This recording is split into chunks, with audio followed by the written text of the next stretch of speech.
요즘 장마철이신데 잘들 지내시는지요? 우리 옆 사람하고 한번 인사하겠습니다. 당신 때문에 행복합니다. 네, 산성 공동체 여러분들 때문에 참으로 행복한 것 같습니다. 오늘 이 돌들은 무슨 뜻이니까 하는 제목으로 말씀을 상고하길 원합니다. 이 본문의 주 배경이 되는 곳은 요단강입니다. 이 요단강은 선지자 엘리야가 겉옷을 가지고 물을 쳐서 갈라뜨려서 제자인 엘리사하고 같이 건넜던 강입니다. 그리고 여러분들이 잘 아시는 나만 장군이 문둥병을 고치기 위해서 7번 몸을 담궜던 그 강이기도 합니다. 그리고 엘리사가 그의 생도 중 한 명이 나무를 베다가 도끼가 강에 떨어집니다. 그때 엘리사가 다시금 뚜르게 했던 그 강이 바로 이 요단강입니다. 신학시대에 왔어서는 세례 요한이 회개하라 천국이 가까웠다고 하면서 외쳤던 장소가 이 요단강이고, 예수님께서 세례를 받으셨던 곳이 이 요단강입니다. 요단강은 이스라엘 역사에서뿐만 아니라 우리 예수 그리스도를 주로 고백하는 우리들에게도 너무나 중요한 유서 깊은 강이기도 합니다. 우리 교회 가까이에는 부산시립 박물관이 있습니다. 많은 역사적인 유물과 기념물들이 있습니다. 대부분 세워질 당시, 그 당시에 의미 깊은 그 배경들, 그리고 스토리들이, 이야기들이 간직되어져 있습니다. 사람들은 그것들을 보면서 그 안에 담긴 이야기, 스토리를 기억하고 또 전하고 그러면서 교훈을 받기도 합니다. 역사적 기념물들은 그 존재 자체로 후손들에게 가르치는 스승의 역할을 하고 있습니다.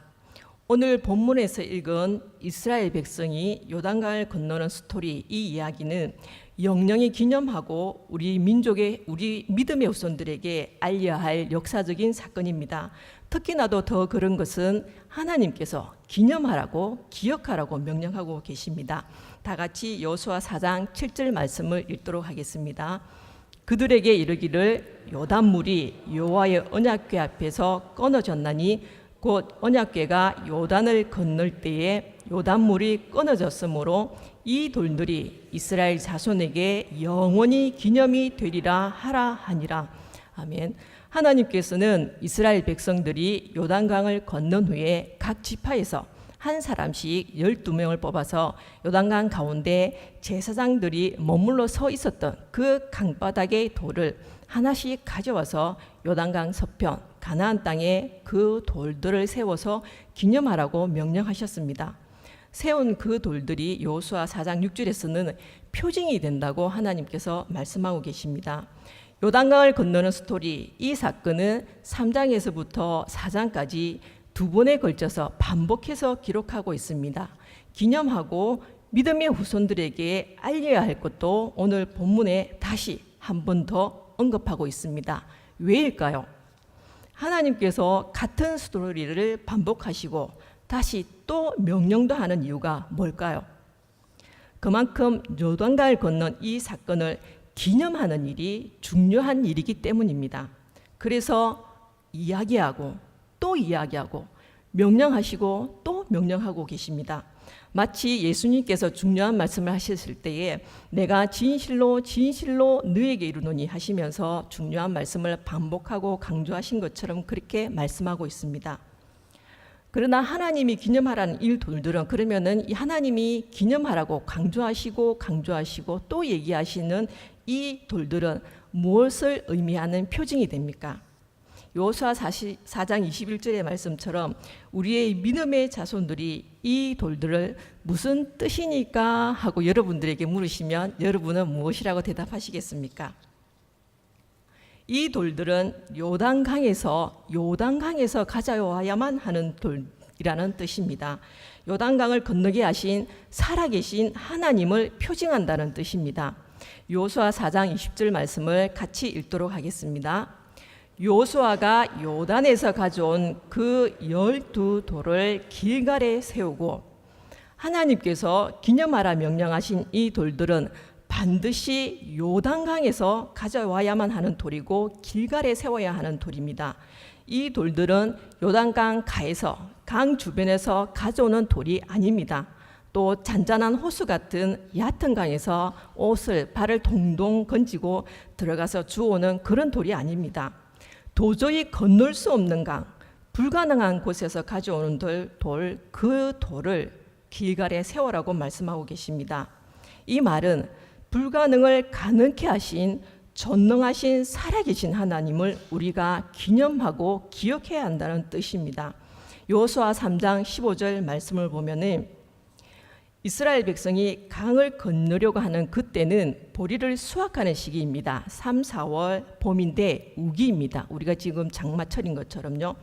요단강은 평상시에는 폭이 한 30m 정도 되고 깊이는 1m에서 3m 정도가 된답니다. 총 320km가 된답니다. 하지만 봄에 늦은 비가 내리게 되면은 요단강 하류 부근의 물은 넘쳐나서 홍수로 넘쳐나서 강의 폭도 깊이도 깊어지고 넓어진다고 합니다. 물살이 아주 빨라져서 급물결을 이루며 소용돌이가 치는 곳이라고 합니다. 이런 강을 건넌다는 것은 불가능한 일입니다. 지금 저희들 장마를 맞이하여서 안 좋은 나쁜 소식들을 듣게 되어지는데요. 이 우기에 넘쳐나는 이 요단강을 건넌다는 것은 불가능한 일입니다. 근데 이 불가능한 일이 가능한 일이 되어졌습니다. 여호수아 4장 23절 말씀을 보겠습니다. 같이 읽겠습니다. 너희 하나님 여호와께서 요단물을 너희 앞에서 마르게 하사 너희를 건너게 하신 것이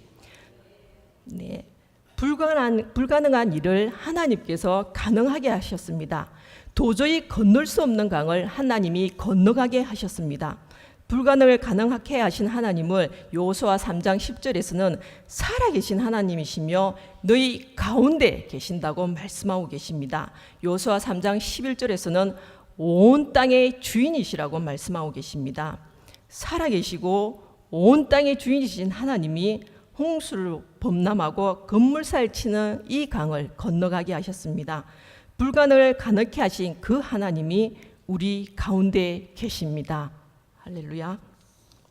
여러분 혹시 물이 빠진 갯벌을 가보신 적이 있습니까? 걸어보신 적이 있습니까? 사진 한번 보여주시겠어요? 네. 다리가 푹푹 빠져가지고 걷기가 쉽지 않습니다. 힘겹게 앞발을 앞으로 당기며 뒷다리가 빠지지 않아가지고 힘을 줘서 다리를 앞으로 당기면 신발은 그대로 있고 발만 쏙 빠집니다. 그런 경험들 하셨지요?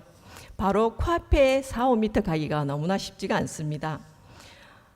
다음 화면 보여주시겠습니까? 네. 요단강을 건너는 무리에는 건장한 성인만 있는 것이 아니라는 것을 우리는 쉽게 생각할 수 있습니다. 그 무리 중에는 어린아이들, 임산부들, 아픈 사람들, 힘없는 노약자들도 있었습니다. 다양한 많은 구성원이 갯벌을 지나는 것은 쉽지가 않습니다. 건널 수는 있겠지만 너무나 힘이 드는 여정입니다. 살아계시고 온 땅의 주인이신 하나님의 마음에는 어린아이들, 임산부들, 아픈 사람들, 힘없는 연약한 사람들이 있었습니다. 하나님의 마음에는 작은 자들이 있었습니다. 그들을 위해서 세밀하게 돌아보시고 간섭하시고 역사하셨습니다. 작은 자의 하나님께서는 요단강을 가르실 뿐만 아니라 마르게 하셨습니다. 하나님께서는 연약한 자들이 힘들지 않게 마른 땅을 밟고 요단강을 건너가게 하셨습니다. 여호수아 4장 22절 이 말씀을 영어 성경으로 보면은 dry ground라고 되어 있습니다. 마른 땅을 밟고 요단강을 건넜다고 되어져 있습니다. 그리고 여호수아 4장 23절 이 말씀을 또 영어 성경에 보면 dried up이라고 되어 있습니다. 이걸 영어 사전을 찾아보면 말라붙은 바싹 마른 뜻으로 나오고 있습니다. 작은 자의 하나님께서는 이스라엘의 다양한 구성원들이 한 명도 소외됨이 없이 물이나 습기가 없는 바싹 마른 땅을 건너가게 하셨습니다. 살아계신 하나님, 작은 자의 하나님께서는 홍수로 급물살 치며 내려오는 요단강을 끊어지게 하실 뿐만 아니라 오랫동안 물에 잠긴 젖은 땅을 바싹 마르게 하셔서 하나님을 예배하는 모든 공동체가 가나안을 향해 나아가도록 약속을 취하도록 인도하셨습니다. 다양한 구성원 모두가 요단강을 건너가게 하셨습니다. 우리 주 예수 그리스도의 피 묻은 십자가는 우리 믿는 자들을 그 누구도 소외됨이 없이 사망에서 생명으로 옮겼습니다. 아멘. 하나님께서 기념하라 하신 이 돌들은 요단강을 건너가게 하시고 그 강 한가운데서 돌을 가져올 수 있게 하신 하나님을 뜻합니다. 불가능한 것을 가능하게 하신 살아계신 온 땅의 주인이신 하나님이 저와 여러분의 하나님이라는 뜻입니다. 이 하나님을 기억하며 기념하는 저와 여러분 되시길 소망합니다. 요단강에서 나온 이스라엘 민족의 최종 목적지는 약속의 땅 가나안입니다. 우리 또한 하나님의 약속을 붙들며 하나님이 부르신 그 부르심을 향하여 나아가길 소망합니다. 하나님의 약속이 나의 삶에 이루어지기 위해서 몸부림칠 때마다 우리 삶에 불가능한 것을 가능케 하시는 하나님을 기억하며 나아갑시다. 믿음으로 담대히 당당하게 세상을 향해 나아가는 여러분 되시기를 소망합니다. 마른 땅을 걷게 하신 하나님이 나와 함께 하시며 또한 나와 다른 이들과도 함께 하시는 하나님이십니다. 내게 주신 이 이웃을 넉넉히 돌아보는 여러분과 저가 되기를 소망합니다. 하나님이 기념하라 하신 이 돌들은 무슨 뜻입니까? 여호와의 궤 앞에까지 가서 가져와야 하는 돌이라는 뜻입니다. 우리와 함께 하시며 보호하시고 인도하시는 그 예수 그리스도를 표징한다는 뜻입니다. 여호수아 4장 5절 말씀을 같이 읽도록 하겠습니다. 그들에게 이르시되 요단 가운데로 들어가 너희 하나님 여호와의 궤 앞으로 가서 이스라엘 자손들의 지파 수대로 각기 돌 한 개씩 가져다가 어깨에 매라. 아멘. 여호와의 궤, 언약궤는 법궤, 정거궤, 하나님의 궤라는 말씀으로 나옵니다. 언약궤의 궤, 언약의 궤는 하나님의 임재를 상징합니다. 언약궤가 가는 곳에는 하나님께서 함께 가시고 임재하셨습니다. 이런 의미에서 언약궤는 임마누엘이신 하나님을 상징합니다. 하나님께서 이스라엘에게 임재하신 이유는 하나님의 백성들을 다스리는 데 있습니다. 언약궤는 하나님의 왕권을 상징합니다.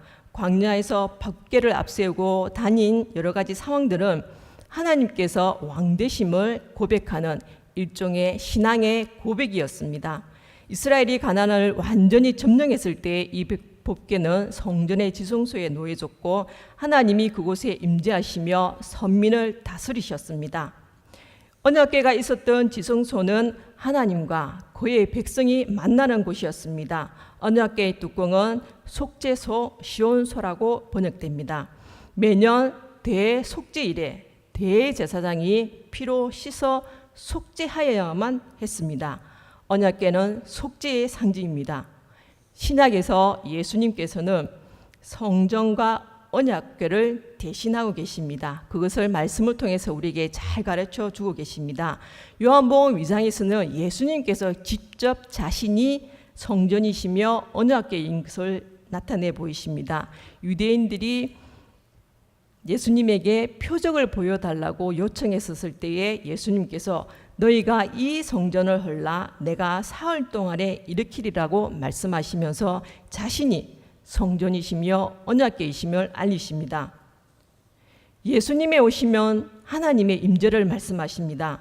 예수 그리스도는 왕이시며 제사장으로서 성도를 인도하시며 죄를 용서하십니다.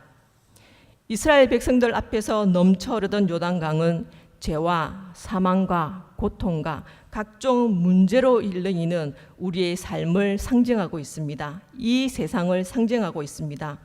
언약궤를 맨 제사장들이 백성들 앞서 나아갔고 이들의 발이 요단강에 닿자마자 거세게 흐르던 요단강 물은 그 흐름을 멈췄습니다. 이스라엘 백성은 이 언약궤의 인도를 받으며 무사히 요단강을 건널 수 있었습니다. 그리스도께서는 오늘날 우리 앞서 가셔서 죄와 죽음의 강물을 멈추게 하셨습니다. 언약궤가 요단강에 들어갔을 때 요단강 물이 더 이상 흐르지 않고 멈춰 섰듯이 그리스도께서 우리를 위해 죽으심으로 성도들 앞에서 죄와 사망을 사라지게 하셨습니다. 요단강 물이 언약궤를 수모시킬 수 없듯이 죄와 사망이 그리스도를 이기지 못합니다. 예수 그리스도를 이기지 못하는 죄와 사망은 또한 예수님과 함께하는 우리를 이기지 못합니다. 이스라엘 백성들은 이 언약궤를 바라보며 요단강을 건너갔습니다. 언약궤가 이스라엘 백성들로 하여금 요단강을 건너게 하는 지도자 역할을 하였듯이 그리스도도 역시 이 거친 세상에서 살아가고 있는 우리에게 인도자가 되십니다. 당시 이스라엘 백성들이 하나님의 언약궤에 의해서 인도함을 받아 요단강을 건너 무사히 가나안 땅에 들어갔듯이 오늘날 우리도 그리스도에 의해서 인도함을 받아 이 세상을 살다가 마침내 천국에 이를 것입니다. 요단강을 건너는 데는 언약궤가 절대적으로 필요합니다. 오늘날 우리가 이 세상을 살아가는데도 예수 그리스도가 절대적으로 필요합니다. 범람할 정도로 출렁이며 건물살치하며 내려오는 요단강을, 이런 어려움을 천국 가나안을 향해 나아가는 우리의 인생 여정길에 작고 또는 크게 항상 놓이게 마련입니다. 건물살치나 요단강의 어려움에 우리의 삶 가운데 늘 언제나 있습니다. 현재 평안할지라도 언제 우리의 삶에 거센 물결이 칠지 모릅니다. 그러나 우리는 이 모든 것에 있어 걱정할 필요가 없습니다. 우리 앞에는 현재와 미래의 모든 어려움으로부터 구원해 주실 언약궤 대신 예수 그리스도께서 함께 계시기 때문입니다. 그리스도의 인도함을 받는 자는 물이나 불 가운데로 지나갈지라도 이것들이 우리를 해치 못합니다. 우리 곁에 넘칠대는 요단강이 있다 할지라도, 큰 어려움이 있다 할지라도 결코 우리를 해치 못합니다. 우리를 말씀으로 인도하시는 언약궤 되시는 그리스도가 계신 곳은 늘 고요함과 평안함만이 있을 뿐입니다. 요한복음 14장 27절 말씀 같이 읽도록 하겠습니다. 평안을 너희에게 끼치노니 곧 나의 평안을 너희에게 주노라. 내가 너희에게 주는 것은 세상이 주는 것과 같이 아니하니라. 너희는 마음에 근심하지도 말고 두려워하지도 말라. 아멘. 평강으로 인도하시며 저 천국 갈 때까지 성립케 하시는 예수님이 우리에게 절대적으로 필요합니다. 너희 하나님 여호와의 궤 앞으로 가서 돌 한 개씩 가져오라고 말씀하고 계십니다. 언약궤 앞에까지 가서 그 돌들을 가져와야만 합니다. 우리는 피 묻은 예수 그리스도의 십자가 앞까지 가야만 합니다. 이스라엘 백성들은 어떤 노력도 하지 않고 처음부터 끝까지 전적인 하나님의 능력으로 갈라진 요단강을 건너갔습니다. 요단강에 젖은 진흙더미를 발로 밟지 않고 전적인 하나님의 능력으로 마른 땅을 밟고 건너갔습니다. 이스라엘 백성들이 한 것은 믿음으로만 건너간 것뿐이었습니다. 그리스도께서 죄와 사망에서 우리를 구원하시기 위해 우리의 모든 죄악을 친히 담당하셨습니다. 우리는 오직 믿음으로만 죽음에서 생명으로 옮겨졌습니다. 전적인 하나님의 은혜였습니다. 날마다 피 묻은 십자가 앞으로 나아갑시다. 날마다 예수 그리스도를 인격적으로 만나는 여러분 되시기를 축복합니다. 우리 모두 예수님으로 충만합시다. 예수님의 말씀 가운데 나아가며 그 말씀으로 사로잡히는 저와 여러분 되시기를 소망합니다. 이 돌들은 무슨 뜻입니까? 알게 하며 듣게 해야만 하는 돌이라는 뜻입니다. 가르치고 전해야 된다는 뜻입니다. 여호수아 4장 22절 5장 1절 말씀을 같이 읽도록 하겠습니다. 너희는 너희의 자손들에게 알게 하여 이르기를 이스라엘이 마른 땅을 밟고 이 요단을 건넜음이라. 요단 서쪽의 아모리 사람의 모든 왕들과 해변의 가나안 사람의 모든 왕들이 여호와께서 요단물을 이스라엘 자손들 앞에서 말리시고 우리를 건너게 하셨음을 듣고 마음이 녹았고 이스라엘 자손들 때문에 정신을 잃었더라. 아멘. 하나님께서 우리에게 명령하셨습니다. 너희 자손에게 하나님을 가르치며 땅의 모든 백성에게 예수님을 전하라고 명령하셨습니다. 22절에 알게 하여의 히브리어 알다의 뜻인 야다는 경험적으로 아는 것을 말합니다. 히브리어 야다는 지식이 아닌 경험적으로 아는 것을 말하고 있습니다. 요단강을 건너보지 못한, 요단강을 경험해 보지 못한 자손들에게 경험적으로 알게 하라고 명령하고 계십니다. 이것은 무슨 뜻입니까? 머리뿐만 아니라 마음으로도 알게 하라는 것입니다. 단지 구준으로만 전하는 것이 아니라 그들의 조상이 경험했던 그 느낌과 감동을 생생하게 전달하라는 뜻입니다. 그래서 이스라엘 백성들은 그들의 역사 가운데서 특별히 하나님의 구원 사건이 있을 때마다 그것을 기념하면서 후손들에게 그때의 상황들을 체험하도록 가르쳤습니다. 알게 하여라의 히브리어는 외호 다템입니다. 알다의 뜻인 야다의 능동 사역형입니다. 좀 어렵죠? 저도 공부할 때 좀 어려웠습니다. 이렇게 표현하는 것은 이스라엘 부모들이 자녀를 가르치는 것이 당연한 의무라는 것을 말하고 있습니다. 하나님을 알도록 믿음의 후손들을 가르치는 것은 우리가 책임지고 가르쳐야만 하는 의무라는 뜻입니다. 하나님께서는 이 시대를 살아가는 우리에게 명령하십니다. 너희 믿음의 자손들에게 살아있고 온 땅의 주인인 나를 생생하게 경험하도록 알게 하라고 명령하고 계십니다.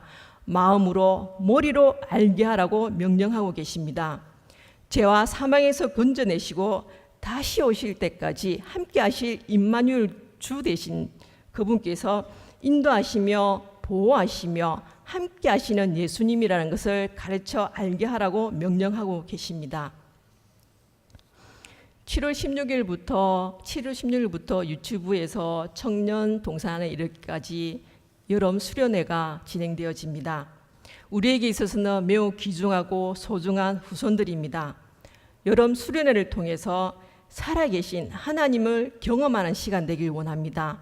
이 여름 수련을 위해서 기도 많이 해주시고 관심 가져주시길 원합니다.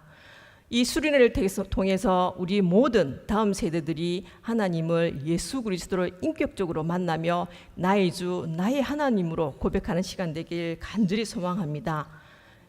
이 다음 세대들이 우리의 소망입니다. 우리 민족의 소망입니다. 그리고 이 열방의 꿈이 되어집니다.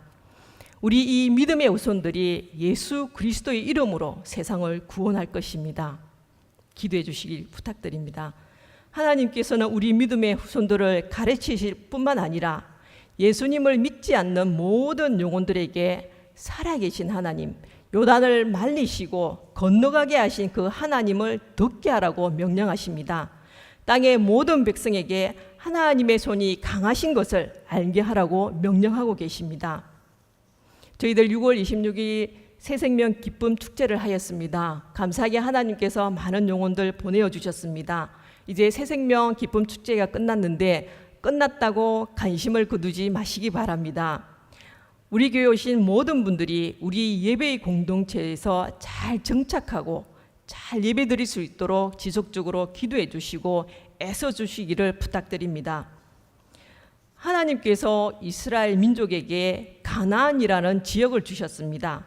동일하게 우리 산성교회도 우리가 거주하는 이 지역을 주셨습니다. 저와 성도님들이 계신 곳이 삶의 터전이 하나님이 왕 되셔서 통치하시는 하나님 나라 되기를 소망합니다. 하나님께서는 출애굽하여 가나안으로 가는 이스라엘 백성들을 열방의 모든 민족의 제사장 나라라고 하셨습니다. 그들을 통해서 열방을 구원코자 하셨습니다. 하나님은 예수 그리스도를 구주로 고백하는 저와 여러분이 제사장 나라 되기를 원하십니다. 저와 여러분을 통해서 열방을 구원하길 원하십니다. 하나님의 이 부르심에 응답하시는 저와 여러분, 우리 산성의 전체 공동체이기를 소망합니다. 말씀을 마무리하기를 원합니다. 살아계신 하나님은 작은 자의 하나님이셨습니다. 우기에 범람하는 강물을 멈추게 하셨고 마르게 하셔서 이스라엘의 다양한 구성원이 한 명도 소외됨이 없이 모두가 다 건너가게 하셨습니다. 그 하나님께서 자신을 기억하며 기념하라고 명령하셨습니다. 불가능한 것을 가능케 하시는 하나님을 기억하며 믿음으로 담대히 당당하게 세상을 향해 나아가라고 말씀하십니다. 하나님께서는 언약궤 앞에까지 가서 돌을 가져오라고 명령하셨습니다. 날마다 예수 그리스도에게까지 가는 저와 여러분 되시기를 소망합니다. 날마다 피 묻은 이 십자가를 바라보는 저와 여러분 되시기를 소망합니다. 오직 주님의 은혜로 모든 믿는 자에게 구원을 주시며 사망의 강에서 건너가 생명의 땅으로 옮기시는 그 예수님께 나아갑시다. 믿음의 우선을 가르치며 삶의 터전에서 뿐만 아니라 모든 민족에게 예수님을 전하는 저와 여러분 되시기를 축복합니다. 출애굽한 이스라엘 백성들은 하나님의 능력을 체험한 요단강에 머물지 않았습니다. 하나님께서 길갈에 가서 요단강에서 가져온 돌을 세우라고 하셨습니다. 그리고 또 그 길갈에 머무지 않고 약속의 땅 가나안까지 가라고 말씀하셨습니다. 우리 산성교회는 시작부터가 머무는 교회가 아니었습니다. 우리 교회의 시작은 북한에서 믿음을 가지신 분들이 시작하셨고 그리고 지금 여기까지 이르렀습니다. 살아계신 하나님을 믿는 자는 머무는 자가 아닙니다. 우리 예수 그리스도의 복음은 역동적인 복음입니다. 이 복음이 나에게만 머물지 않고 이웃에게, 연약한 자들에게, 다음 세대들에게, 열방까지 나아가길 소망합니다. 여러분께서 이 말씀 가운데 함께 하셔서 하나님의 기적이 함께하는 그 스토리, 그 이야기가 있는 그 믿음의 돌들이 많기를 소망합니다. 다음에 우리가 다시 만났을 때에 이스라엘 민족이 요단강에서 가져와 기념했던 그 돌들을 후손에게 알려주며 가르쳤던 것처럼 나와 여러분의 삶 속에서 하나님이 기적으로 임하셨던 그 돌들을 전하기를 소망합니다.